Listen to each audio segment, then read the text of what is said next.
President Noynoy Aquino.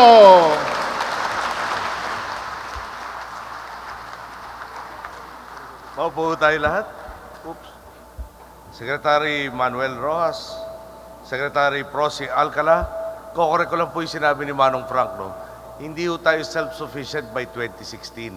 Dahil ang commitment po ni Secretary Alcala sa akin, self-sufficient by 2013. No? Sa harapan ho niya, pinapaalala ko lang, dahil last time kita tinanong, Prosy, tanda ko, sabi ko, kamusta na yung target natin? Ang sagot mo, ang natitira na lang raw problema, branding nung i-export nating rice dahil self-sufficient na tayo. Tama ba, Prosy? Okay.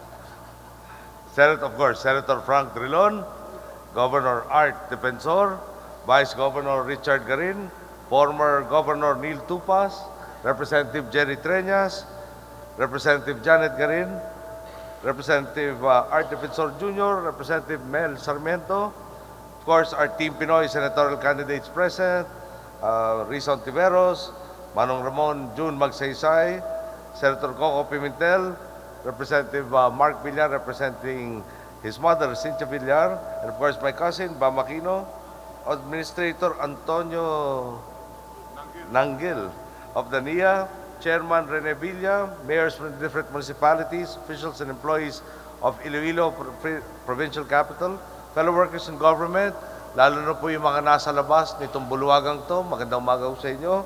Honored guests, mga minamahal ko pong kababayan, mayong aga sa inyong tanan.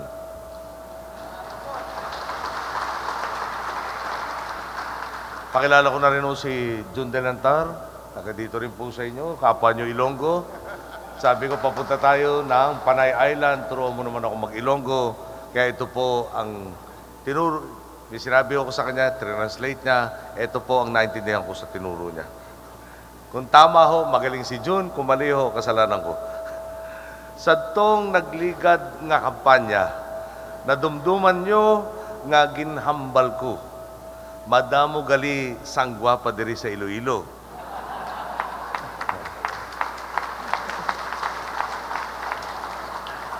Pero subong mas nagdamo nagid ang gwapa diri sa inyo. Secretary Alcala, alam ko, taga-Quezon ka eh. Tagalog ka. Bakit alam ito Ilonggo? Baka may sub-office ka dito, ha? Tunay nga po may tuturing na bukal ng buhay nating mga Pilipino ang tubig.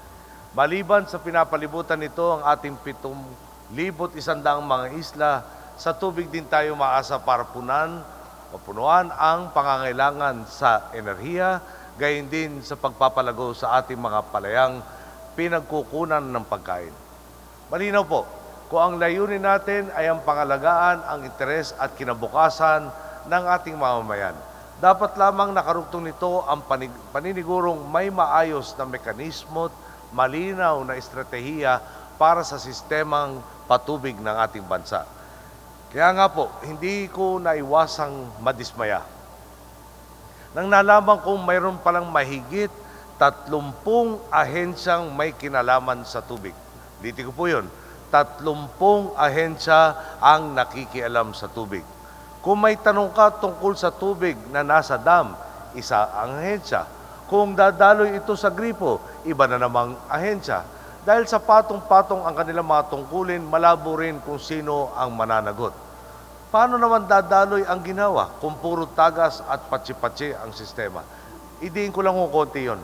Yung nasa dam, tinitingnan po yung tubig resource, lalo na kung hydroelectric. Kailangan i-preserve niya. Ang problema naman ng magsasaka, kailangan mo yung tubig pang-irigasyon at kontrol naman sa pagbaha. So, kung minsan nagkakasalo-salungat ang gusto ng isang ahensya at pangangailangan at ang mandato nila kontra sa isa. Kaya nga, noong Oktubre ng 2011, humakbang tayo pasulong tungo sa pagtugon sa problemang ito. Sa paglagda natin sa Executive Order 62, itinatag natin ang Interagency Committee on the Water Sector na siyang mangangasiwa sa ugnayan at pagtutulungan ng iba't ibang ahensya at maninigurong iisa ang direksyong binabagtas nila. Inatasan po natin ang kalihim ng Public Works and Highways at naging water czar na si Babe Singson na pamunuan ang komiting ito. At gaya po ng iba pa nating hamon kay Secretary Singson, hindi po niya tayo binigo. Naisumiti na niya ang isang panukala para sa water sector restructuring and implementation plan na titiyak na malinaw ang mandato ng bawat ahensyang tutugon sa ating pangangailangang pantubig. Hindi lamang po basta pagbibigay ng malinis na tubig ang ating hangarin, kailangan din maiwasan ang pag-aakse nito at ang mapabuti ang ating wastewater management system. Bawal po ang mga bara-bara at panandaliang solusyon sa tuwid na daan. Kailangan nakatindig sa isang estratehiya tungo sa nagkakaisang layunin. Kailangan talagang pinag-isipan, kailangan tunay na para sa bayan. Alam po nyo, mayalin tulad natin itong committing to sa isang orkestra. Pag may orkestra po, naisipan nun ng tutrompeta, tutugtog ako ng Gangnam. Sinabayan naman noong tumutugtog ng piano, ng My Way. Tapos kumanta naman ho ng, ano ba maganda, Close to You, yung singer. Siguro ho, nag-umpisa pala mga 5 nota, wala na nakikinig sa kanila. Kailangan po coordinated para maganda po ang tugtog at mayroon saysay. Ito nga po mismo ang sinisimbolo ng Halaur River Multipurpose Project. Isa itong konkretong halimbawa na sumasalamin sa ating adhikaing maghatid ng tunay na ginawa sa ating mga kababayan. Oras sa matapos ang proyekto, 43% ng lupang agraryo dito sa Iloilo ang magkakaroon ng irigasyon. Ibig sabihin, inaasahan natin ay dodoble ang maaaning bigas sa riyon at aangat ng 30% ang produksyon, pati ng tubo. Ilan lamang po ito sa postibong ambag ng Halaur River Project sa ating sektor ng agrikultura. At kahit hindi pa nga po tapos ang proyekto, ang balita ko po, aagos na ang biyaya para sa ating mga kababayan. Di bababa po sa 17,000 trabaho ang malilikha sa konstruksyon nito. At pag fully operational na ang Halaur River Project, tinatayang at least 32,000 Pilipino, mga magsasaka, mangingisda, vendors at iba pang manggagawang Ilonggo ang magkakaroon ng empleo at pagkakakitaan. Isipin na lamang ninyo, kapag nakompleto ito, makikinabang ang inyong reyon sa dagdag na kuryente mula sa hydropower. Talagang napakalayo na po doon sa panahon na 5 oras ang brownout nyo.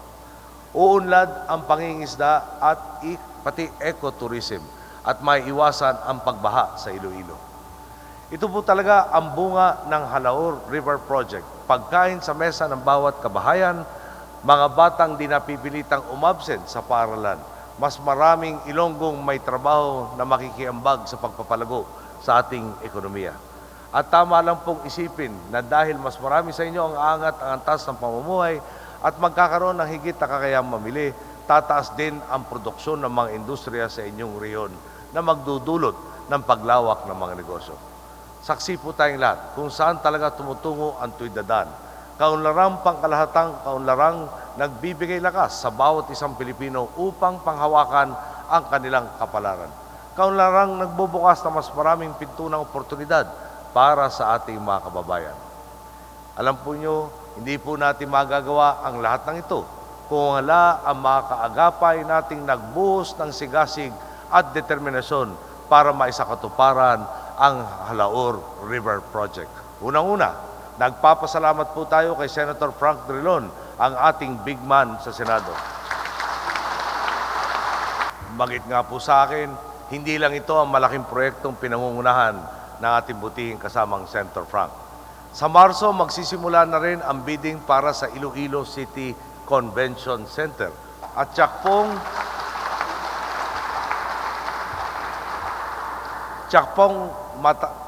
oras na matapos ang proyekto ito sa 2014, lalo pang titingkad sa mapa ang inyong probinsya bilang isang conference hub ng bansa. Nagpapasalamat din po tayo kay Gobernador Art Defensor na tumulong din sa pangangasiwa at pagpapatupad ng proyektong ito. Patunay po talaga ang Halaur River Project na kapag may ugnayan at pagkakapit-bisig ang pambansang pamahalaan, LGUs at siyempre ang mamamayan sa tuwid na daan, panalo ang buong bayan. Sa atong mga boss ng Ilonggo, kamo ang nagbuhat sini. Jun, parang mali na naman Jun. Siyempre huwag natin kakalimutan si Manong Neil Tupas. No? Sa kanya mabibig ko una narinig kung gaano karami ang produksyon ng bigas dito po sa Iloilo, na problema lang pag tuwing El Nino, at saka talaga naman kailangan agapan para magpatuloy ang kanyang pangunguna sa pagbibigas dito po sa inyong riyon.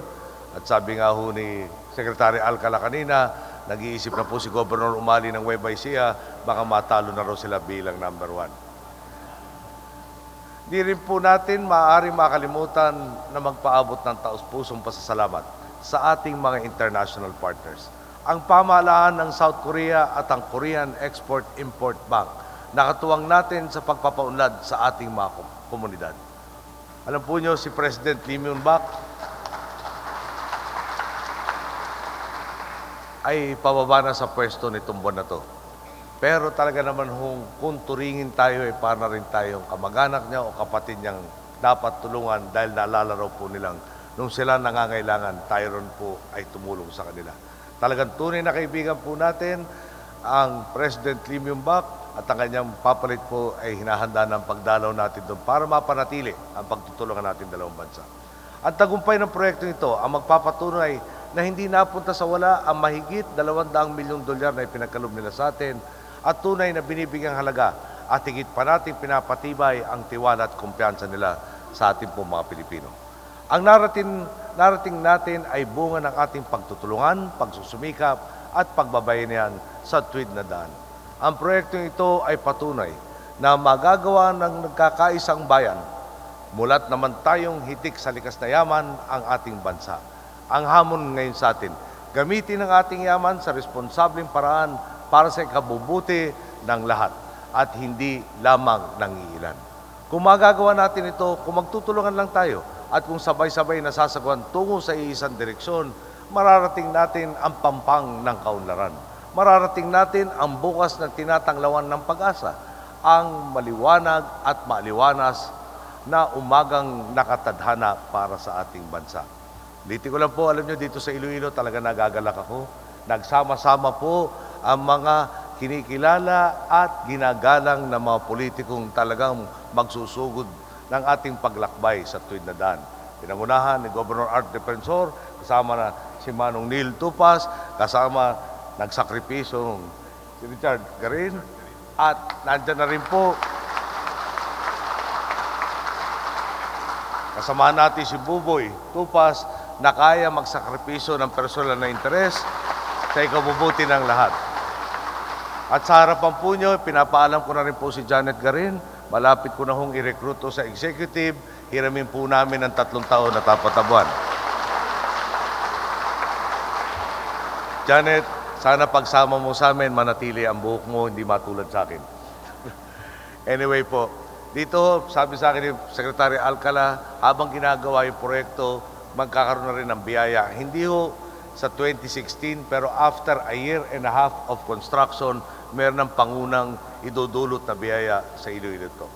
Binigyan po tayo ng pagkakataon. No? Gamitin natin yung pagkakataon para masiguro naman pong dumating pa ang pagkakataon ito sa ibang mga Pilipino.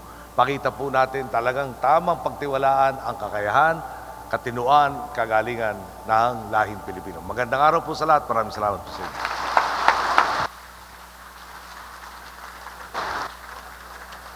Thank you, Mr. President.